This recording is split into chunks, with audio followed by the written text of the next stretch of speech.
the first event we are going to have in this training hall, right? So earlier this was a recreation. No, I had been here many times, but when you guys were not there, so I think we used to come here on Saturday. The first event we are having in the training hall. Okay. And so before we start, I would like to give an introduction about Mr. Bala. Mr. Bala's full name is Bala Murugan. Bala has over 22 years of experience in banking and financial service industry. He co-founded Metis Family Office Service Private Limited in the year 2010.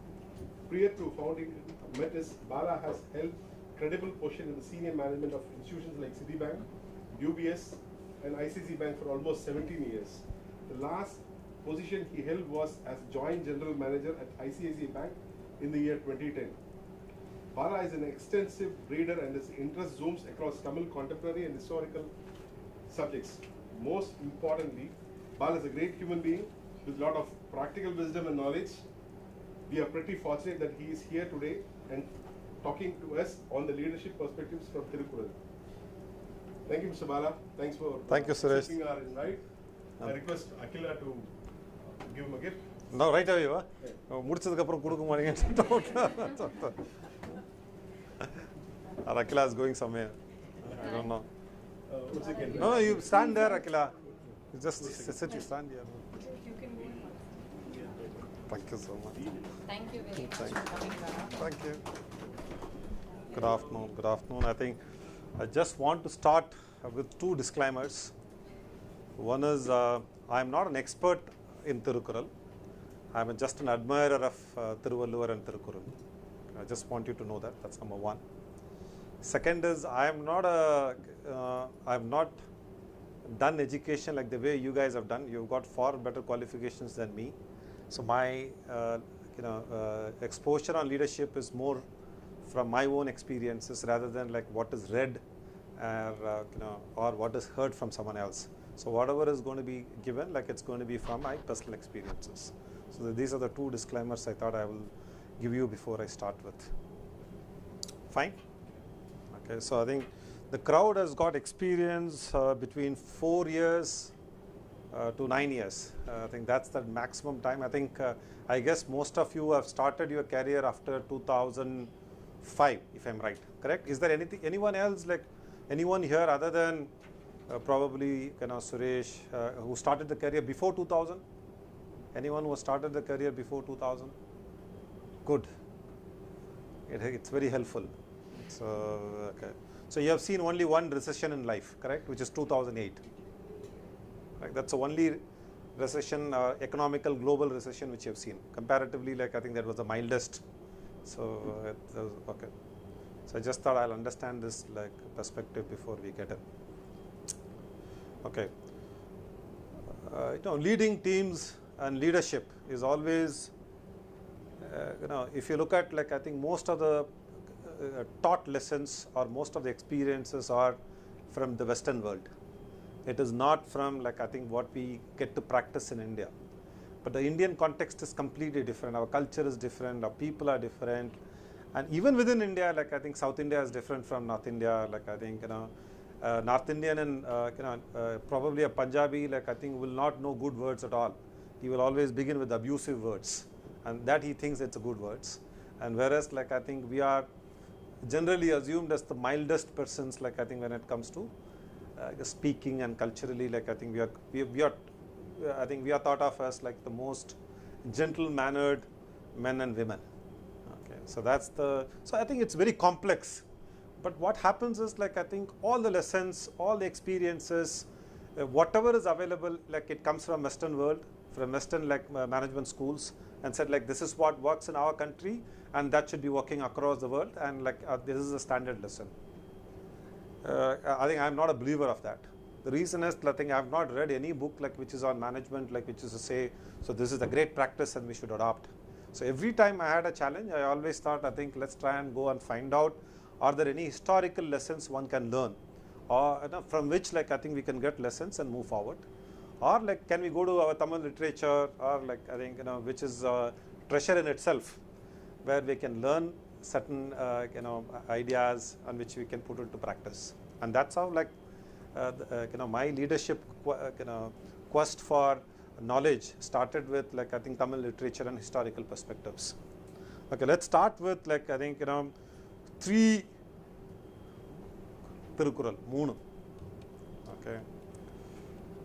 இது எல்லாமே வந்து I think except one person who doesn't follow Tamil, I think everyone else follows Tamil. That's what I was told. Is that right, Suresh? Siddharth from Bangalore. So I think you have to excuse me if you don't know, you please shout back. So I'm willing to hear you. There are 3 which I think wanting to be the foundation for today's afternoon session. 1, அஞ்சாமை, ஈகை, அறிவூக்கம், இந்நான்கும் எஞ்சாமை வேந்தற்கு இயல்பு. I don't know how many of you follow this. Okay, so I think let's try and see whether you can follow. Anjamai. What is Anjamai? Huh? Fearlessness. Fearlessness and bravery. Okay, good. Igai. Huh? Giving something. See, in our politics, Igai means always give something. Okay. I think probably like we can paraphrase it in English, we can use magnanimity and generosity. Okay. Arivu. Huh? Wisdom. Wisdom or knowledge? Huh? Wisdom. Okay. So whatever you want to use it, it's fine. Ukam. Is it motivation or self-motivation? Oh, both are same. Yeah, motivation. Okay, fine. So, okay. So, should I come this side? I think, is it okay? Is it okay, guys, in Bangalore? So, let's go back. So, there are 4 items like which he lists. Fearlessness, or like risk taking. Then comes generosity or magnanimity. Then comes knowledge, wisdom. Then comes motivation. So he goes saying that like if someone has to be a ruler, someone has to be a king, if he doesn't have this 4, he is fit to fail. He would fail. And that's what he says. Then comes next, immediately after that, Tungamai, Kalvi Tuniudamai, Imundrum, Ninga Nilan Pavarku. So again comes with 3 more. What is Tungamai? Insomnia. I wish, I think that could be the answer. What is Tungamai? Alertness. Who said that? Yeah, that's it. Alertness. Yes, you're right. Kalvi. Educations. So he made a difference between Arivu and Kalvi. I think the wisdom, knowledge is separate from what education is, correct? He made a clear distinction, like in one place he said Arivu, in another place he said Kalvi. Then what was the third one? Tungamai, what is it? Arivu, Tuni Udamai. Which is again going back to, there are 2 things. Anjamai is fearlessness, okay, which is you don't fear anything. Tuni Udami means like I think you take that step forward. Okay, so Anjamai is like you don't fear things, it's fine. But Tuni Udami means like you take the step forward and say like I would take this decision. I would like make this move. And that's what is like I think Tuni Udamai. Okay, this is the 4 + 3 = 7. Okay. Then he comes up with one more. I think obviously in that chapter of 10 he comes up with many more. But I think what made an impact in my life is these 2 and one more. The third one is Katchikiliyan, Kadun Sollan Alleyanal, Meekurum Mannan Nilam. Okay, Katchikiliyan. What does it mean? Huh? Simplicity is good. But I think you can just like put it in the leadership perspective and say like I think what it could be. I understand simplicity. What does simplicity guarantee? Accessibility, correct? People can access you. That's why like it's called Katchikiliyan.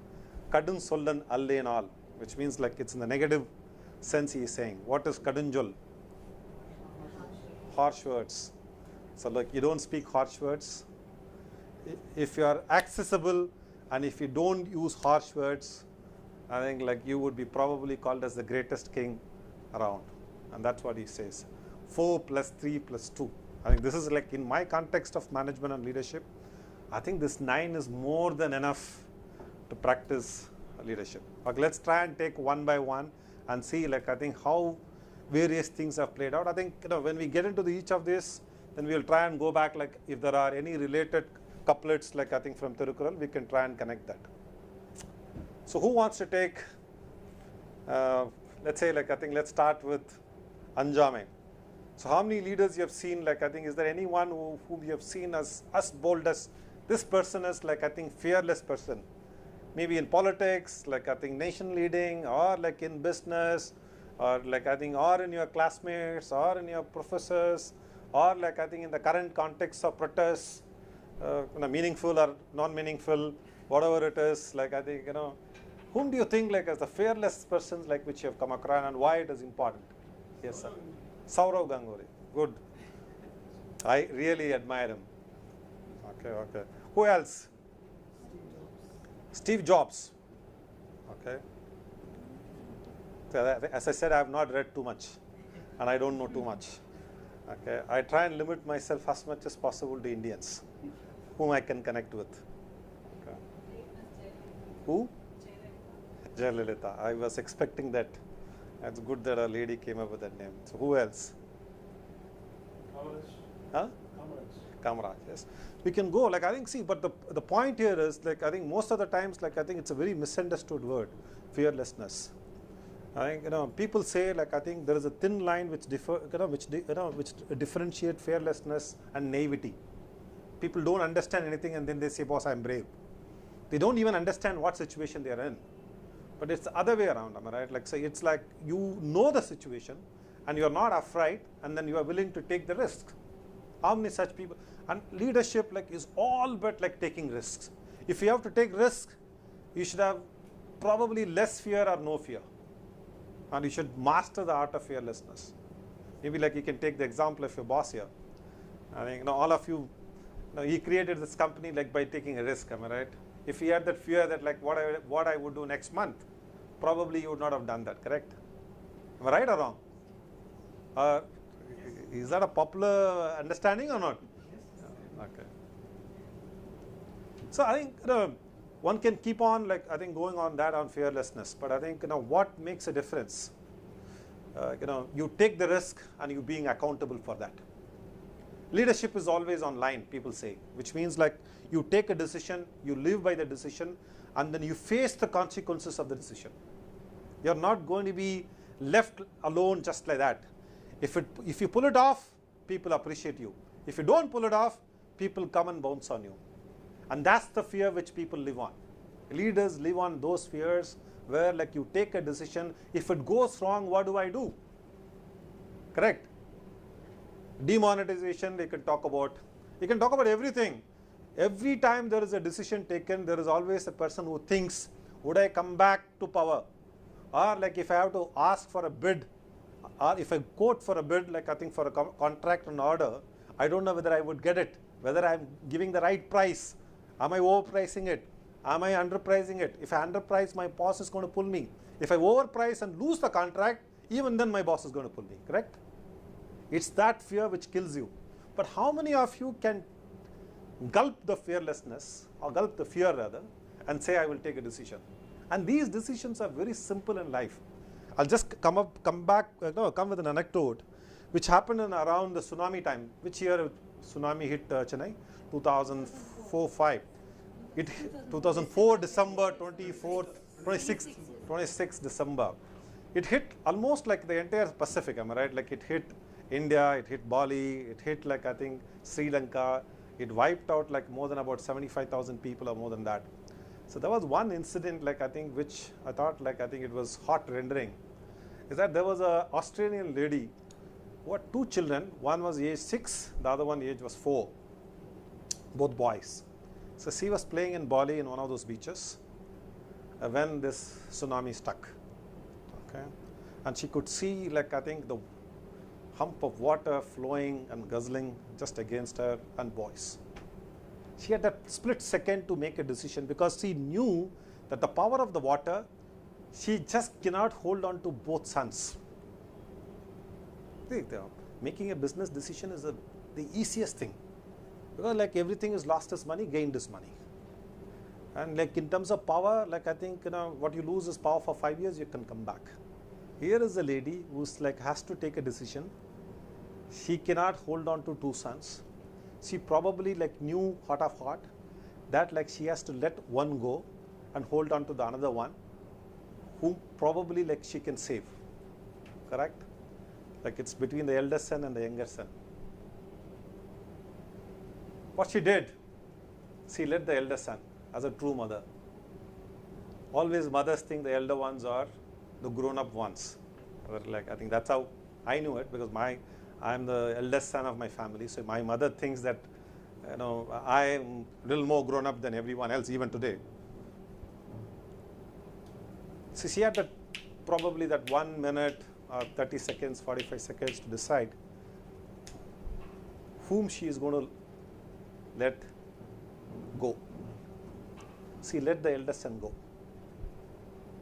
And that boy, I think, just imagine the situation. There is every possibility the boy would have looked into the eyes of the mother, am I right?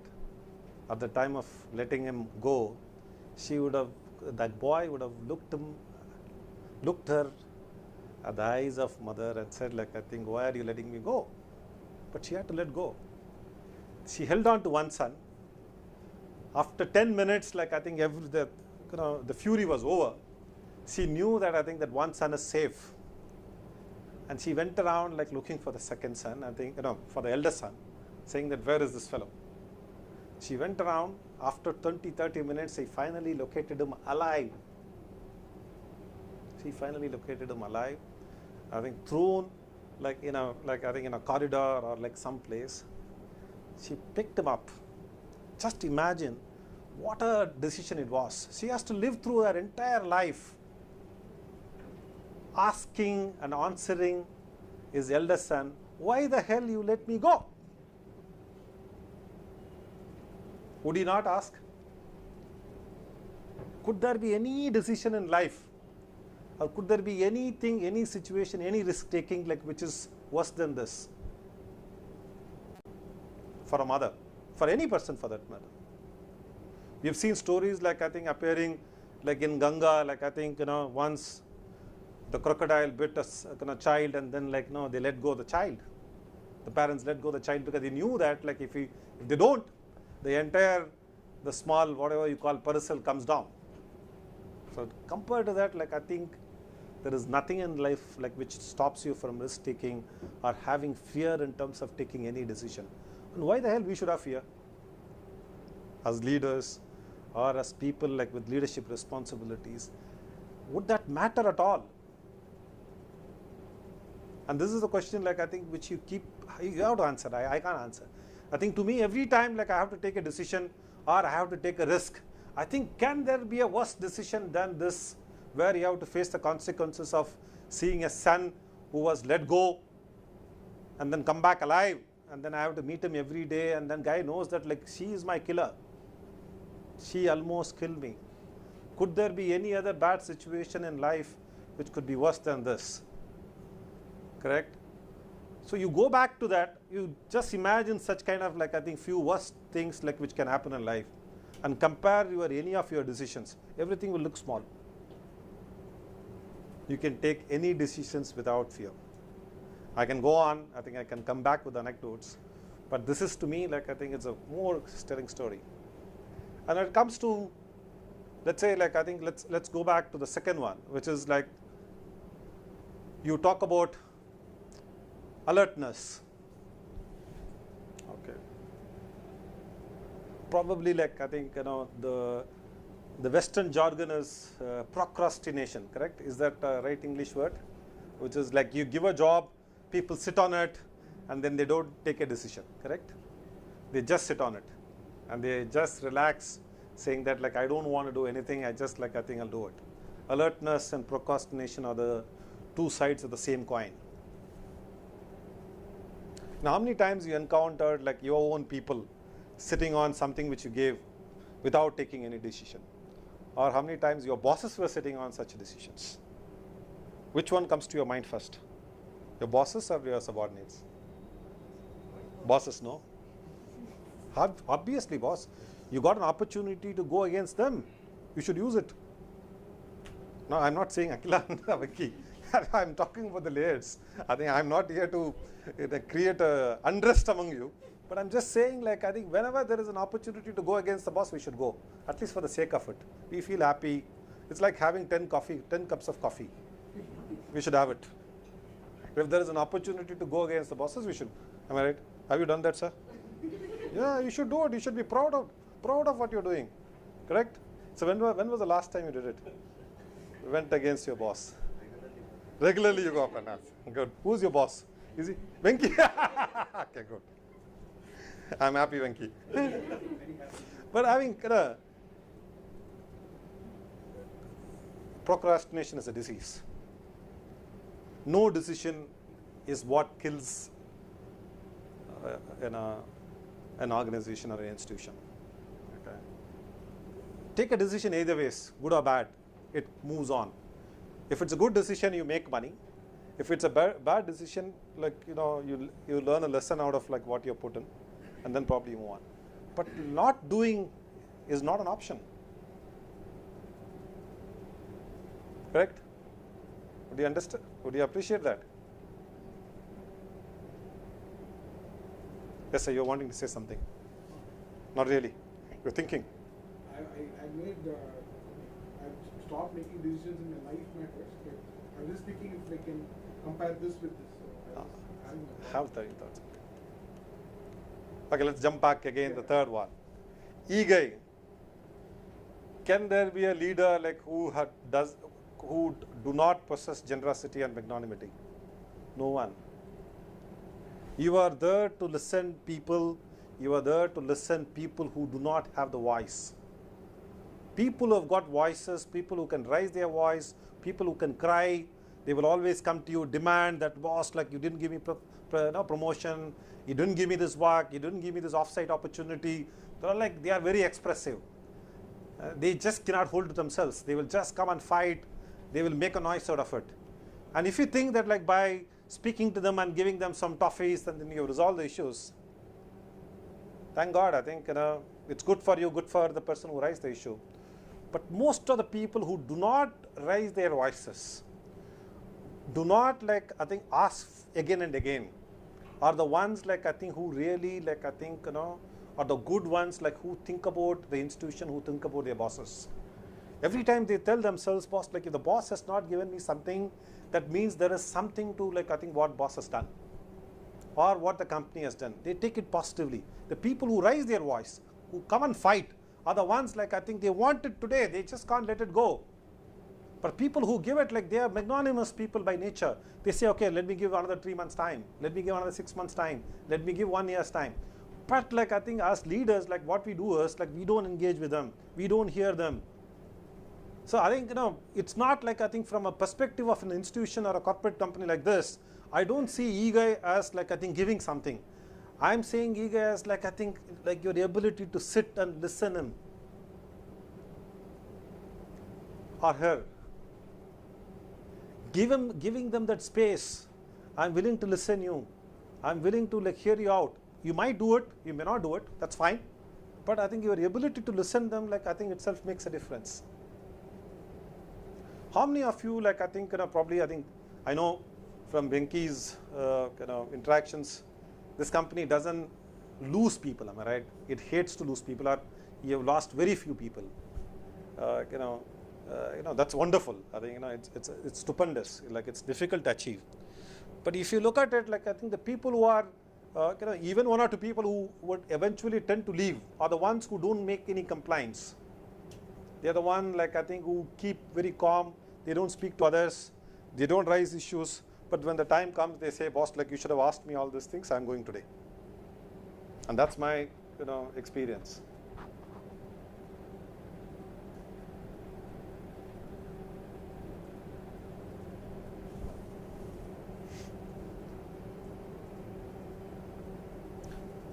Let's try and move our needle one by one, so that I think we can try and see how we can relate to the corporate situations or institutions.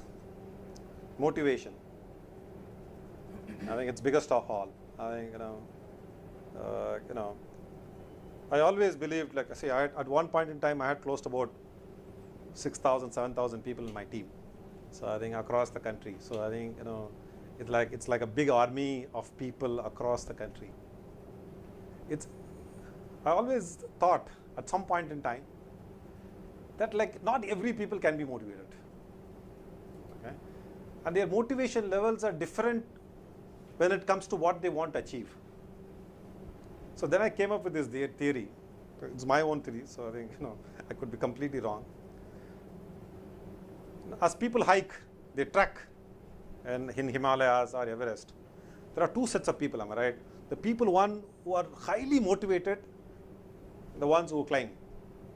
And the others are the base campers, the guys who sit in the base camp and say the temperature is bad, like I think it is too much of wind, like I think there is avalanche coming. So the guys like who sit at the base camp and then give all kinds of ideas, like you will see more and more people in the base camp. You would have very little people moving up to the, climbing up, trekking all the way to the point. Still won't see it. So they're not here. Here? Okay. What is not clear? Voice is not clear. I think I could. Can I help? No, it should be here. Okay. I'm very sorry. So.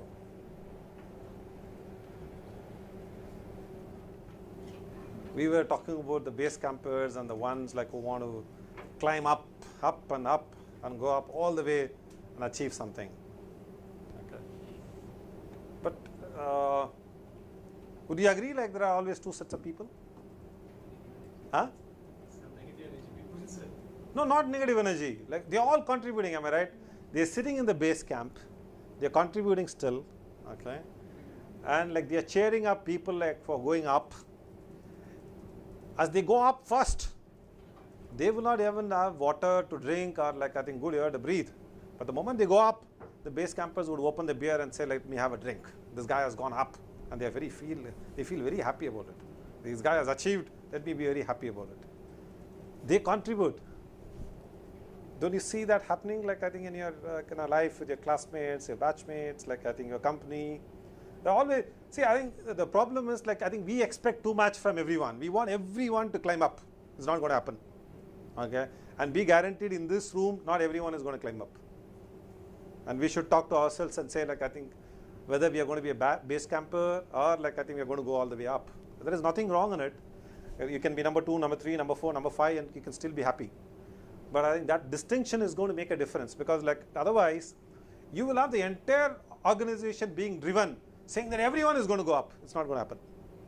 It's not going to happen. The reason I'm saying is the motivation levels. Like I think, for example, like I think Valur comes up with one this one great couplet which says, "Vellattanaya malarnittam mandradam ullattanayadu uyarvu." How many of you know this? I don't know. Okay, great. I'm sure everyone have heard it. It means like, can you just say this, sir? Like if you can. Yeah, fine, great. You can be a little louder.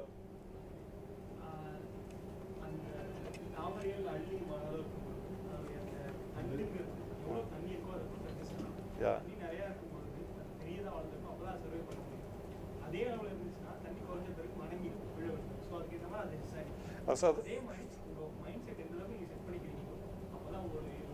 So the lotus grows to the level of the water.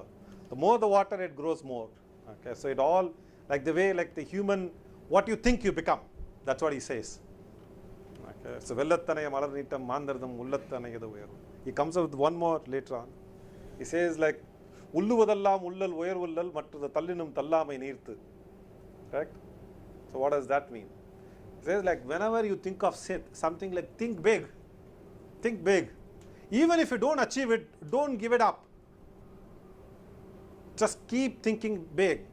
When it comes to Bharadiyar, I think Bharadiyar and the Pudi Aathichudila on the Noor Solirpara, adala onnu peridinum peridikeel.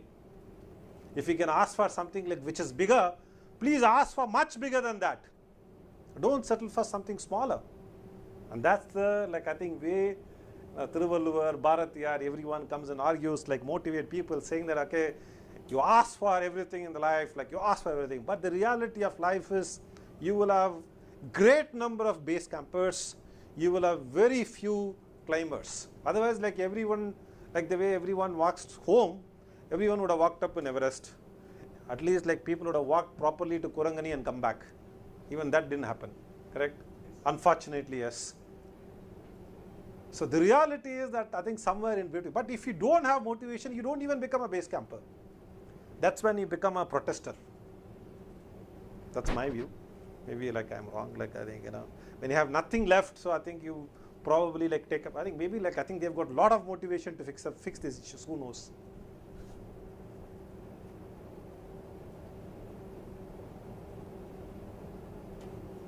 You can just tell me what motivation carries on Mr. Karunanidhi? What motivation carried on Madam Jayalalitha? Just look at this.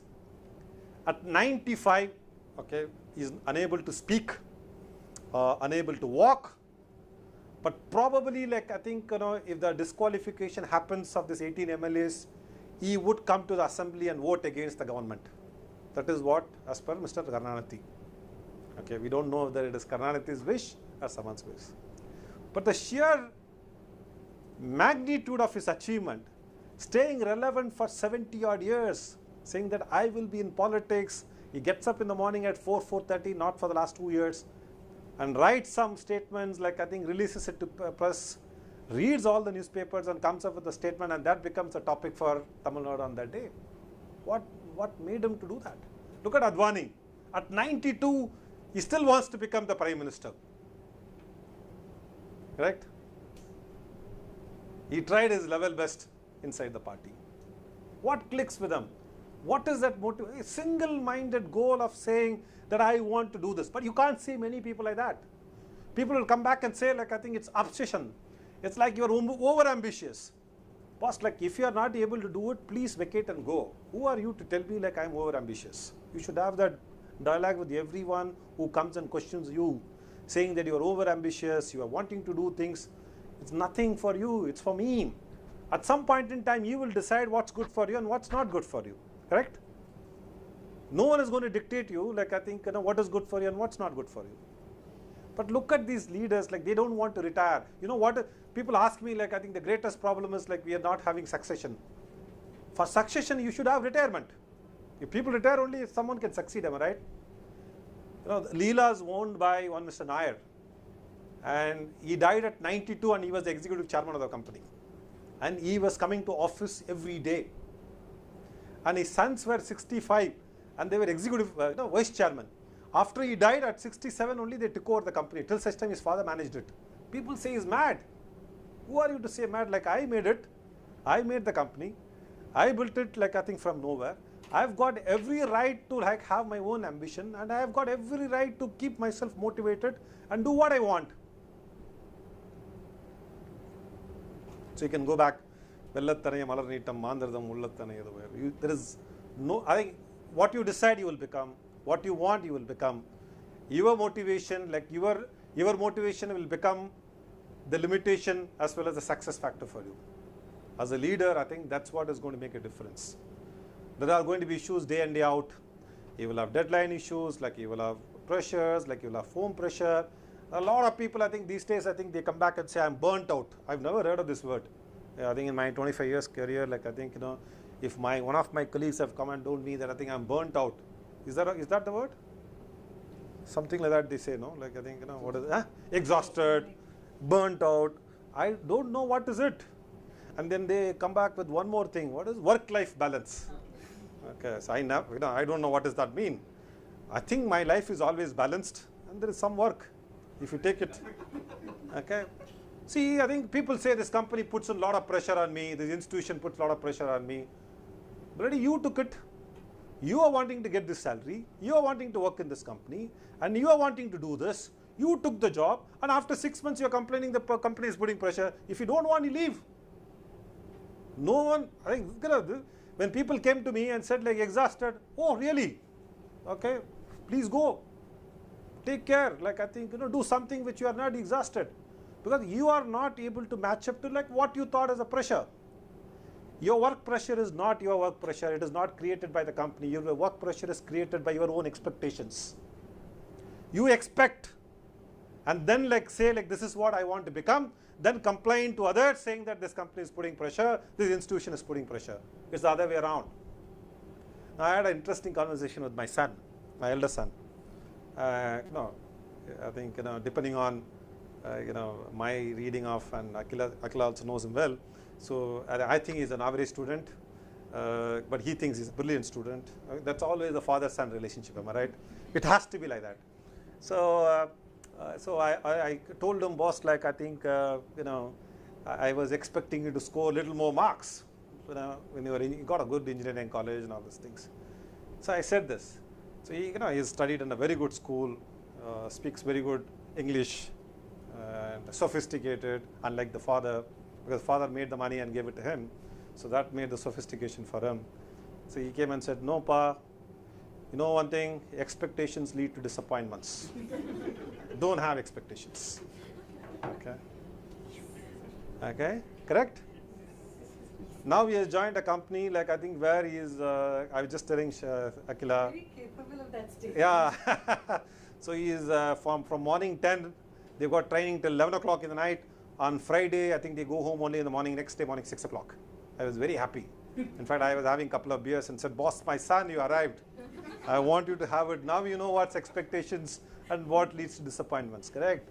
So if people come back and say, I'm burnt out, I'm exhausted, I'm under pressure, as leaders, you should go back and tell them, or even like if you're having that kind of situation, you should reassess yourself rather, and say like, I think, am I having expectation of myself too much?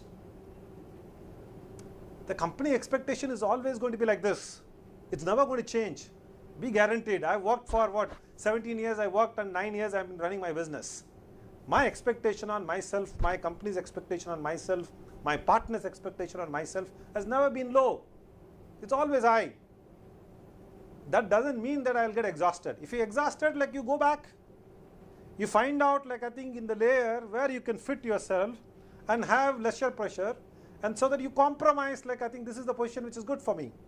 Correct? You can't come back and say, no, I have all the motivation, I want to become, I have a great ambition, I want to ask bigger things. Then I think I'll go home and complain to my wife, saying that my boss is bad, my company is asking for too much. Then I'll go back to my son's great wording, expectations lead to disappointments. One has to figure out like what's good. It's important to have motivation, but like I think what motivation works for you, what goals works for you, and what goals work for your your colleagues is something like which is in your hands. You can keep arguing, and I think I had this arguments many times. I think I'm sure like most of you would have had this. Like I think people come back and say, boss, you're very unfair. How many times like your people have come to you and said you are very unfair? Has it happened or not? Huh? Happens? Happens or not? But it looks very fair to you, am I right? Am I right or wrong? Or when you feel it is unfair, your boss thinks it's very fair, correct? Correct or not? So what is fair for you is unfair for the other person. And what is unfair for the other person, it is fair for you. It is not going to change. Life is going to be, in fact, I was telling my wife, if life had to be fair for me, I should have got married to Aishwarya Rai. Just imagine how unfair it would have been for Aishwarya Rai. Okay. So what is fair, like I think definitely is unfair for the other person. Correct? So you can't have this like, work pressure, exhaustion, like I think, all this I have not heard. Because like I knew my father, like I think, as a government servant, always got up at 4:35 and worked and came back only at 11 o'clock. He never complained work-life balance. He never said like I think some pressure at job. He never said anything. He always had it. And he was making all the money and making sure like I think he was providing that little bit of money to us, little bit of money to like I think provide for our education. He was slogging his butt out. There is a situation in the economical cycle and comes when, the reason why I asked you like whether you belong to this 2000 above generation, I asked it for a reason. Because like, you came into like the work in a golden period of India. where like abundance of opportunities are available. We all started our career. I don't want to be those days. I'm not saying that like you should go back to these days. But you had an abundance of opportunity presented onto you like on day one. And you were taking things for granted at a particular level. Whereas like I should have a job, I should have a canteen, I should have like I think good work-life balance, blah blah blah blah blah. Like I think HR guy, like I think he's a whipping boy, he can be blamed for anything. If the meal is not good, he can be blamed. The admin guy, these all we didn't have all these things. I think I'll go back to my son's interesting conversation. I was trying to connect like this with one young group like you, saying that like we had these issues. Oh, no. The one I think then I said okay. I and my son, I think maybe 10, 12 years back, my youngest son was really young. We were watching a movie like which was a MGR movie. So I think some scene was there, MGR was running around like I think that guy was wanting to watch cartoon and then finally I told him, be here. So he just watched for 5 minutes. Then he said MGR is a fool. Like had you told this 10 years back, 15 years back, like I think he would have been hung like upside down. You asked him why. Oh, he's such an idiot, boy, like you should have carried a mobile phone. Okay. So when people come to me with exhaustion, work pressure, work life balance and all those things, I say like MGR you should have carried a mobile. Okay. This is something which I am not aware. If like someone else is aware, like I think you can ask them. But I can only tell you, in my life I can only relate to like I think what I want to become. I need to be capable and like my ambitions need to be clear. And then I should have enough motivation to achieve like I think what I want, but doesn't mean that I'll keep complaining just because it has not happened. You will go back, keep coming back at it. At some point in time you would reconcile what is good for me, whether you want to be a base camper or probably you want to go to 100 feet and stay there or 200 feet and stay there, or you want to go all the way and climb. But I'm sure like all the base climbers will clap when you reach it. And you will be alone. There won't be anyone. You'll be all alone when you go to the top. And you can read, you can ask people, like we go through our own issues, like it looks colorful. A great car, like I think great house and everything, but life is alone. So I think that's a compromise. I think I'm not saying anything against it. You should have the motivation, you should have the ambition to go there. So I think that comes to motivation, correct? So let's come, like I think, we looked at accessibility, we looked at like I think, not using harsh words. Okay. I don't know about the culture of IT department. People, do they use abusive words? No? No, I'm not asking this company, sir. I'm sure you are not. Venki is such a nice gentleman and Akila is a great lady. So I'm asking like, as an industry, is it something common practice? No? Okay. So I come from an industry where abuse is the starting word, especially when you are in sales, when you are in the frontline salesman. Not necessarily from your bosses, also from your clients. Okay. So I think, but I think, the point I'm trying to say is like, I think the where I want to move is that the easiest way to deal with people and frustration of your team. All of you have like I think how big a team is yours? 3 people. Who has got a large team here? Yes sir, how many people you have? 30 people you have got. Good. Okay. Okay, see I think the frustration level, how many times you have a situation like this every day? Be honest. Ma'am, at least once in a day? Yeah, once. Once in a day at least. I think that's too little. You can be open. I think I can request Akila to walk out if you want to take more.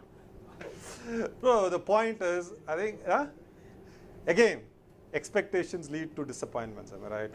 Okay, I'll come back to this. I think see there is one Thirukural which says, how do you choose people? Am I right?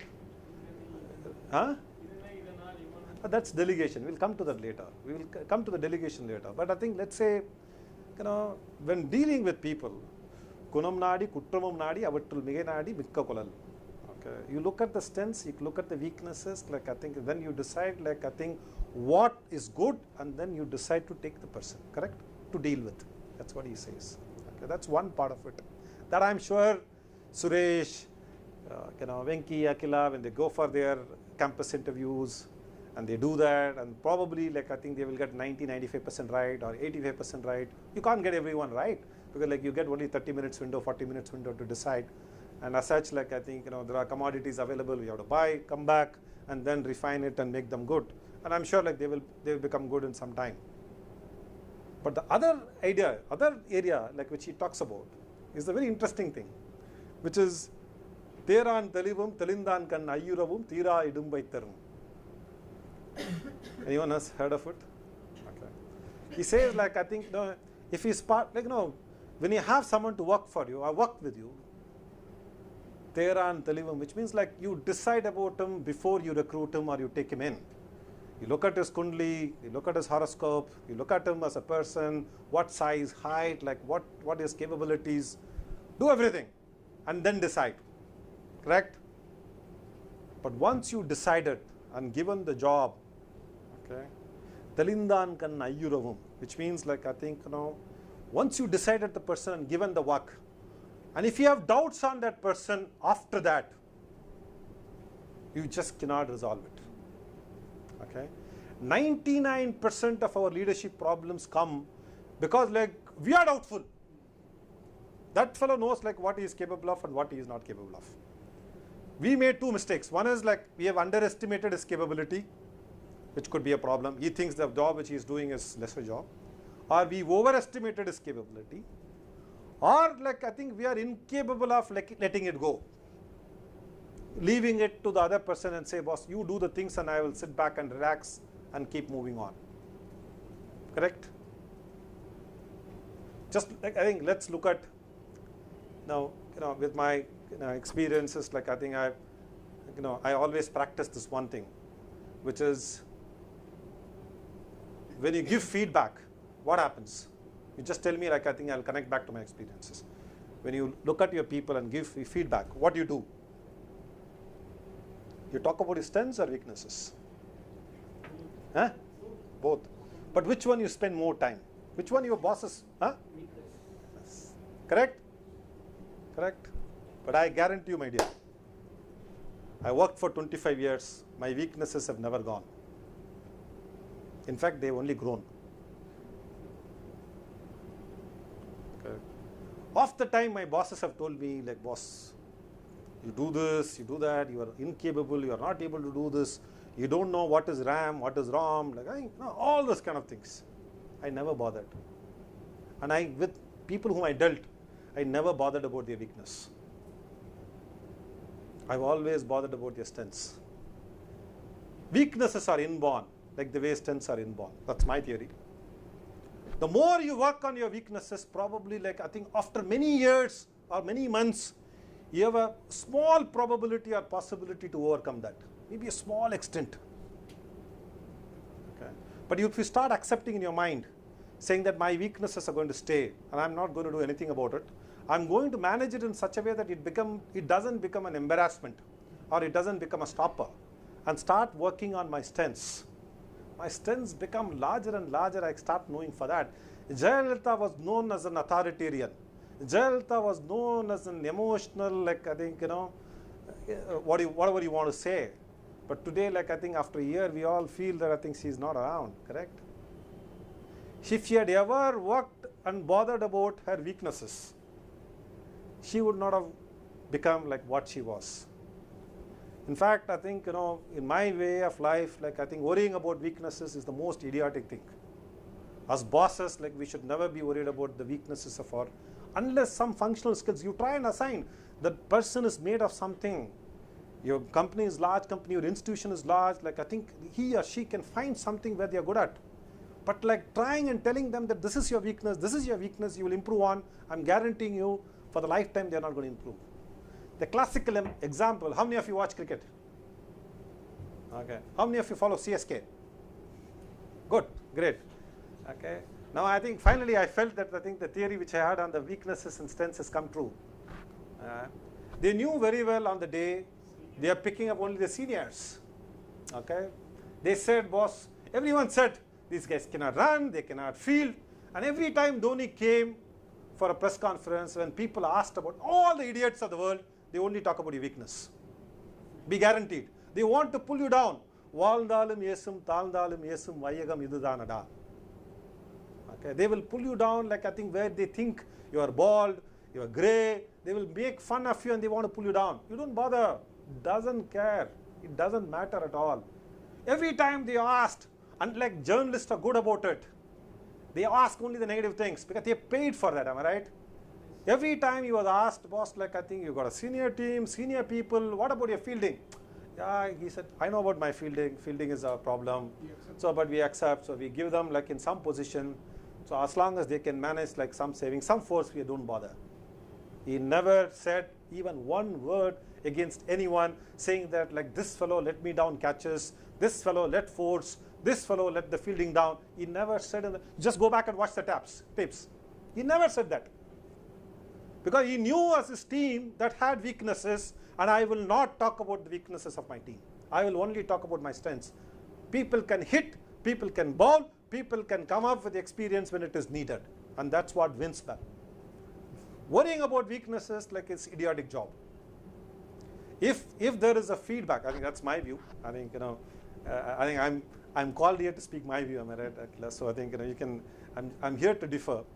I never, like I think, done any of my conversation with all my colleagues at any point in time, my partner, anyone, on their weaknesses. It's given. Just imagine that at my home, if my wife start counting my weaknesses, she just can't live with me for a day. Same is true with me. It's not one way always. It's always both ways. Our frustration comes, like I think, when we start worrying about your weaknesses, like I think this guy is not giving us 100%, like I think, that lady is not giving 100%. Theran, Telivum, Telindankan, Ayuravum, Tira, Idum Baitarum. There is nothing to, after you've chosen the person in your team, if you start worrying about the person, like I think your health will go for a toss. You will spoil your health, you will have BP, you will have all kinds of diseases, not because of you, because like you are worrying about someone else. You are not paid to worry about someone else, am I right? You are paid to worry about what deliverables are there. So I don't know whether it, I am a strong believer of this. Never look at weaknesses. Weaknesses are given. You can't do anything about it. It is going to stay around. Like I think you go back to your mother would say, what was your weakness? Write it today, the same weakness will be there with you. You just can't kill it. So that's where I think I thought I should be looking at the frustration coming out of the team, and when it comes to managing people. So I think we talked about two things, am I right? Theran, Telivum, Telindan, Kanna, Yuravam. What was the other one we talked about? Huh? Kunam Nadi, Kutramum Nadi, Avatul Migai Nadi, Mikka Golal. So what is the strength of the person? What is the weakness of a person? Like what is the biggest? And then strength, and then take the person and move on. Then he came up with one. I think any library which you go, like I think there will be a big book on delegation, huge book. I don't know why, I never read anything, but I think Thirukural came up with one thing: Idanai, Idanal, Ivan Mudikkum endraindu, Adanai, Avan kan vidal. Correct? What does it mean? Idanai, Idanal, Ivan Mudikkum endraindu, Adanai, Avan kan vidal.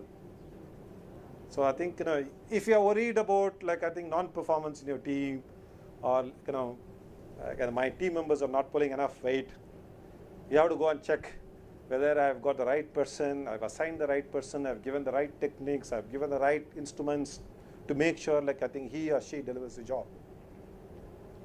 It's tough, but he just made it in one line.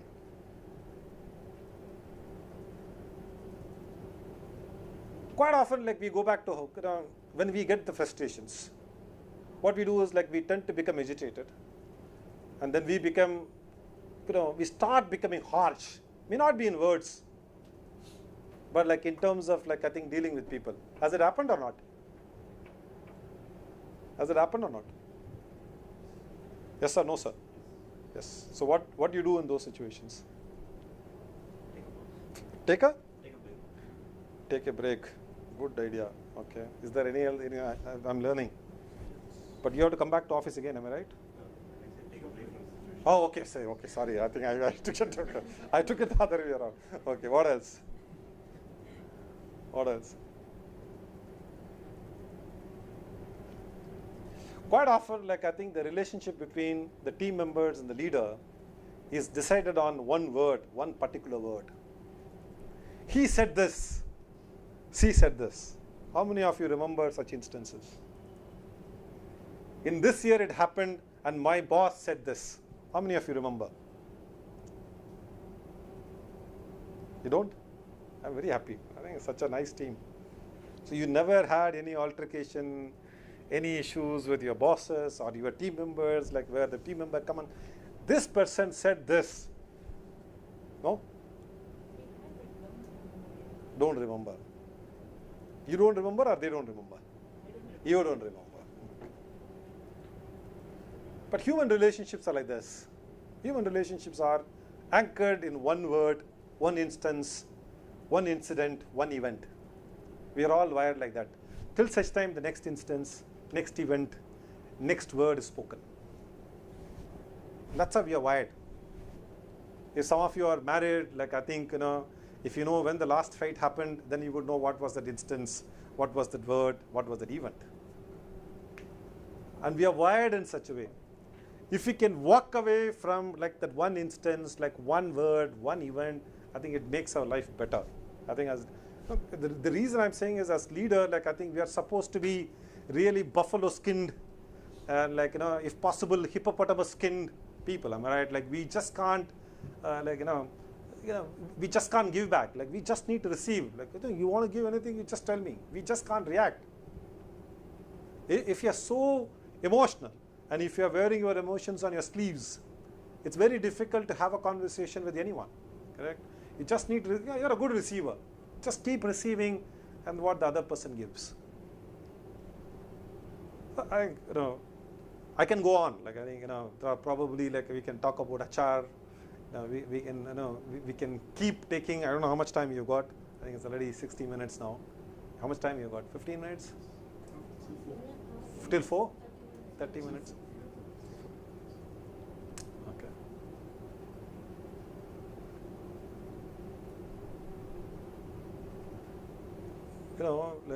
In Thirukural, there is one like which comes in Natpu, friendship.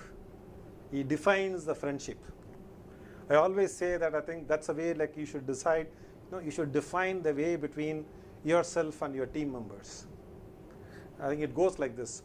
Udukkai ilandavan kaibol ange idukkan kalaivadam natpu. Have you heard of this? Okay. What is Udukkai? Probably that time there was only dhoti. Okay. There was no other, hopefully there was nothing else. So Udukkai ilandavan kaibol, which means like I think, someone who loses is like I think, loses his grip in the dhoti.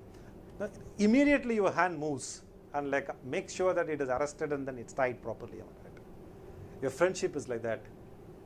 Before even he realizes like what trouble he is in, you should be going and addressing the concerns of like your friend. That's what it defines. Just imagine like I think, most of your team members, like 90%, I think in my view, I think 70-75% they don't speak, but they have issues. There are two reasons why they don't speak. One is like if they speak, like what my boss would think of me. Would he make a value judgment? Second, like I think, if I speak, then like I think, would it look like, am I raising issues like at all times? Which is like, I got this small issues are just coming up to you. And that's always the case. Your most difficult situation is, as I said, like I think engaging between someone who doesn't open up and then yourself as a leader. I'm sure like I think if someone, out of 30 people, how many of you are in touch with you regularly? On a daily basis? 20 people are in touch with you. Okay. Which is say good morning, good that way, or they just call you for work? Stand-up meeting, sir. Huh?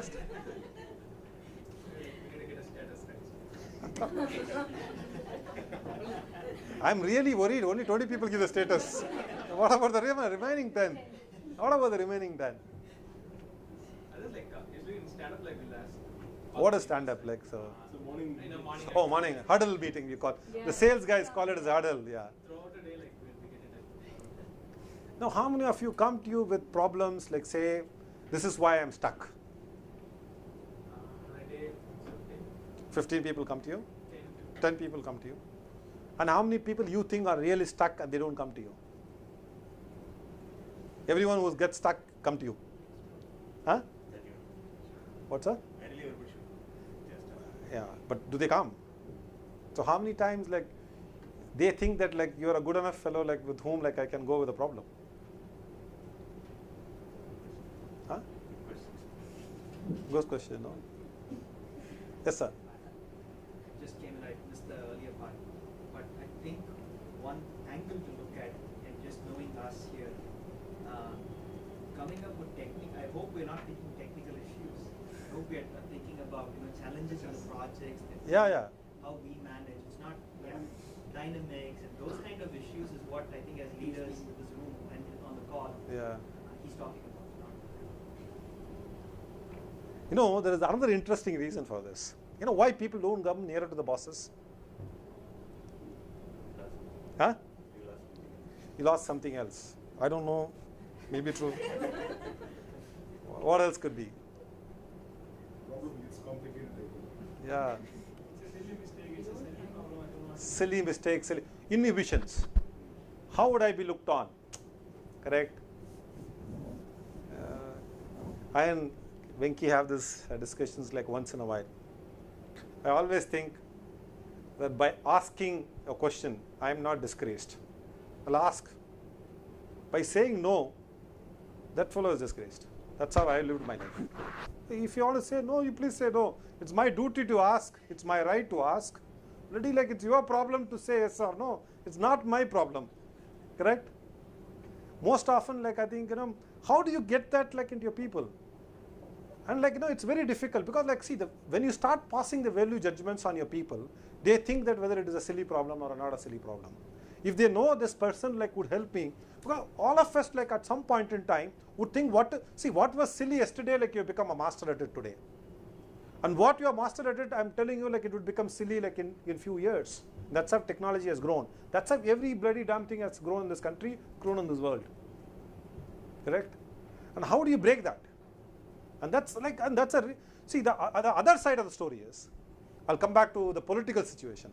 And there is one, I think we were having an interesting conversation in the in your coffee break room. There's one Thirukural which says, "Anugada agalada thikkai var polga, yervendal serundu oluguvar." Okay, what is the meaning of this? Which is like if you are dealing with a king or bosses, leaders, powerful people, you deal with them in such a way that like you are neither closer nor keeping your distance longer, in such a way that like you are warming up in the heat. If you go closer, you feel probably too hot. If you stay away, then probably you become it's irrelevant because like it doesn't give you that comfort. The reason is like you all know like I think what happened to Sasikala after Jayalalitha has gone, am I right? If you are too nearer, like you will get burnt. That's the moral of the story. People who think that like by being nearer to the bosses they can achieve things, but please remember one day your boss will go. That's a reality in life. It be a year, 2, 3 years, 5 years. The day he goes, and if you have drawn all your power because of that one individual, you will be hung. You will be hung very badly. Like I think you would become an example for the entire institution. That's probably one of the reasons why people don't take chances with their bosses. Should I be closer? Should I not be closer? Should I be closer? Should I not be closer? But how do we maintain the distance of saying that like I can keep engaged with you? That's like I think that's $1 million question to answer. It's very difficult. You can try many ways. No, I have I think we had this conversation like saying that like in sales function everything is rateable. I don't know about how in project management it works. In sales, like you tabulate the person who is a top performer and who is the lowest performer. So one of those days, like I called up one of the lowest performers, I think around the bottom 10. I asked him, boss, like I think what do you do? Like I think they were just generally telling me, sir, I'm not doing this, I'm doing. So I said, like, how do you keep yourself cool? He said, probably I look at the list and call the guy who's just one level below me. It was an excellent lesson. And what a sadistic pleasure for him. Just to call the other fellow, boss, I'm being like really, like I think put under stress, or you also like I think put under stress. Does that happen here or not? You don't do? You don't. Such a good company, a good set of people. But I think I'm guaranteeing you that like I think as leaders, like you watch out for the bottom 10. That's where the real company lies. No one wants to go to bottom when you have had a hardest selection process to get into this company. On the day which you selected, they were good. And they were good consistently with all the other people who have been recruited in this company. Maybe one level higher or one level lower, but the band is very small. But if they are going in the bottom 10 or bottom bunch, and there are reasons for that. As leaders, mid-level, senior level, at all levels, it's important for us to have a conversation with the guys who are at the bottommost rather than at the highermost. It's easy. Highermost guy, every time you have a conversation, he will say, when are you sending me out? When are you paying me incentive? It's easy to have a conversation. You should have a number for him. His conversation is over in 5 minutes. But you go to the bottom guy, like he will have stories to tell.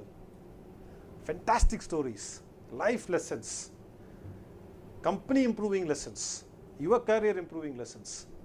They're great storytellers.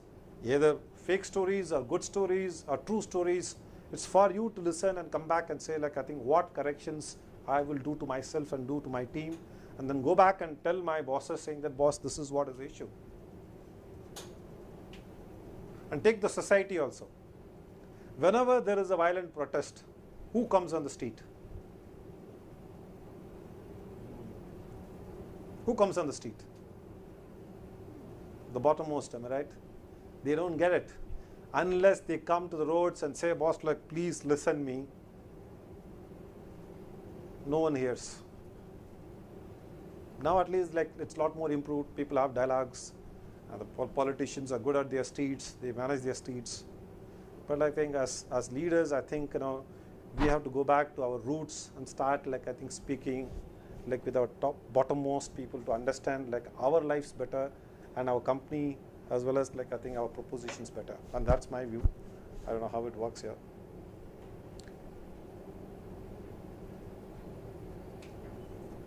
How many of you think that like these people are in my team gone cases?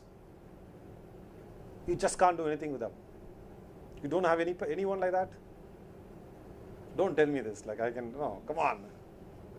So everyone is a good person here. Is that what you're saying? There's no one who is a goner. Useless fellow. The guy is like, I think, not good. Probably like we don't need him. He is little lazy, lethargic, doesn't come often. Do you have any problems like that? Come on. The lady there, you are wanting to say something.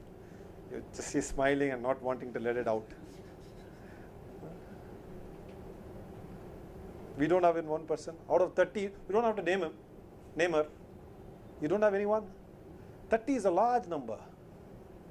30 is a pretty large number. And it's a bloody large number.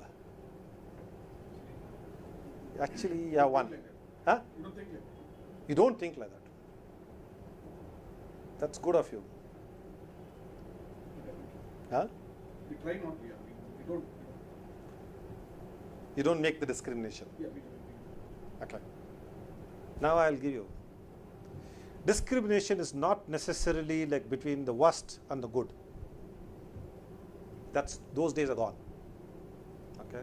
As managers, as leaders, those days are gone. The real discrimination is a positive discrimination. It's not a negative discrimination. The positive discrimination is how do you separate the best from the very good? How do you separate the very good from the good? And how do you separate like the good from the above average? Because I'm sure such a high profile performance company, you may not have any underperformers. But how would you do this? Like if everyone is a good performer, how would you positively discriminate them? You have to discriminate them, right? Without discrimination, there is no life. If you go and tell a human being that you live a life without discrimination, he will die. He has to have some discrimination, caste, creed, language, like I think complexion. No, every human being thinks that like he's better than the other fellow in some way. Otherwise, like I think he or she doesn't have any motivation to carry on living. So how would you do that positive discrimination? What are those challenges of like I think positively discriminating people? At some point in time, you have to discriminate people positively, correct? No, quite often like I think people who get rated the highest are the most disappointed. You know why?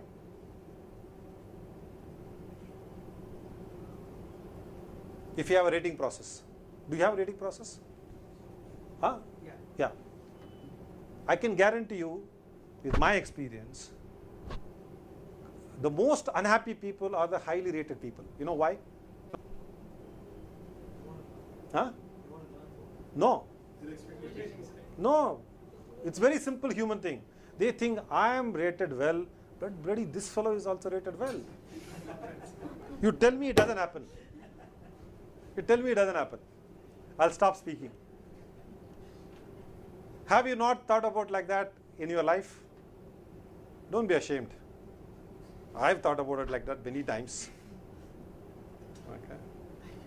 If you think that if you've not thought about it, then you are super duper human. I think this company is full of super duper humans. I think I should be very, very proud of it. Quite often, you have a conversation with highly rated people, they will say, sir, I think good, like I was rated well, but I didn't know why that fellow also got rated same, sir. That's where the challenge comes. The challenge is not anymore in current context in negative discrimination. It comes in the positive discrimination. It comes in the positive discrimination.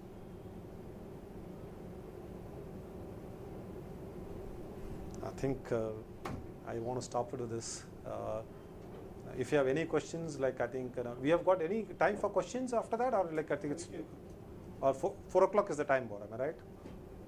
So I think I can have questions and probably like talk if there is anything. I can go on, but I think given the time frame, I think this is good. Before I can. Yes, sir. Yes, ma'am. If you have any questions at all. Any clarifications, questions, anything? Any experiences you want to share, which you thought like was more relevant to like what we discussed today?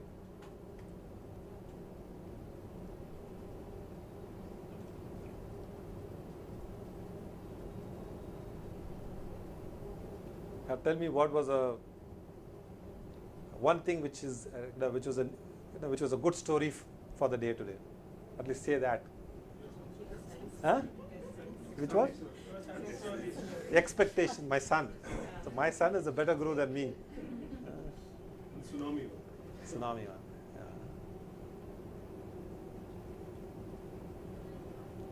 See, beyond all these things, company is not life. Career is not life. Life is much bigger than that. The great Saivite Pattinathar, I don't know how many of you heard of him. Pattinathar. Kadatra usiyum aaradu kaan kadaivalike appdinu poirukkaru. That means like I think when you have the final journey of your life, even the broken needle doesn't come along with you. He was one of the greatest traders who gave up everything and moved on. Okay. Beyond all these things, and there is life. What we spoke is about like leadership, like I think company issues, institution building, institutional leadership.